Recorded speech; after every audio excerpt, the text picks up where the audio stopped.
السلام علیکم ورحمۃ اللہ وبرکاتہ۔ ناظرین، آج میں آپ حضرات کی خدمت میں حضرت عیسیٰ علیہ السلام کی ایک عجیب بات اور ان کا حلم اور تحمل آپ حضرات کے سامنے پیش کرنے لگا ہوں، جو ہمارے لیے قابل تقلید عمل ہے۔ حضرت عیسیٰ علیہ السلام یہودیوں کی ایک جماعت کے پاس سے گزرے تو یہودیوں نے حضرت عیسیٰ علیہ السلام کے بارے میں نازیبا الفاظ استعمال کیے، انہیں گالیاں دیں اور برا بھلا کہا، لیکن حضرت عیسیٰ علیہ السلام نے ان کے بارے میں کلمہ خیر کہا اور انہیں دعائیں دیں۔ حضرت عیسیٰ علیہ السلام سے کسی نے کہا کہ حضرت عجیب بات ہے، آپ ان کو دعائیں دے رہے ہیں اور ان کے بارے میں کلمہ خیر کہہ رہے ہیں، حالانکہ وہ آپ کو گالیاں دے رہے ہیں۔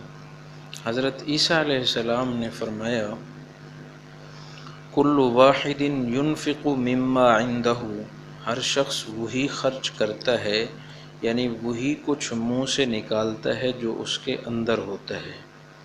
اور عربی کا ایک اور محاورہ بھی ہے کہ کل اناء یترشح بما فیہ، ہر برتن سے وہی کچھ ٹپکتا ہے جو اس کے اندر ہوتا ہے۔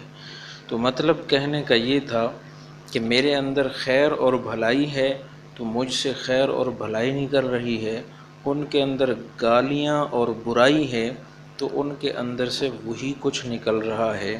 تو ہم بھی اگر کسی سے ناراض ہوتے ہیں، کسی سے ہمارا لڑائی جھگڑا ہوتا ہے، تو ہم بھی اس بات کے اوپر غور کر لیں کہ ہمارے اندر سے کیا نکلتا ہے۔ جو کچھ نکلتا ہے وہی کچھ ہمارے اندر ہوگا۔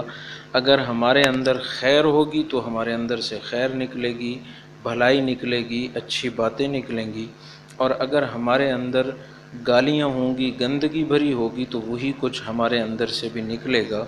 اللہ تعالیٰ سے دعا ہے کہ اللہ تعالیٰ ہم سب کو سمجھنے اور عمل کرنے کی توفیق عطا فرمائے۔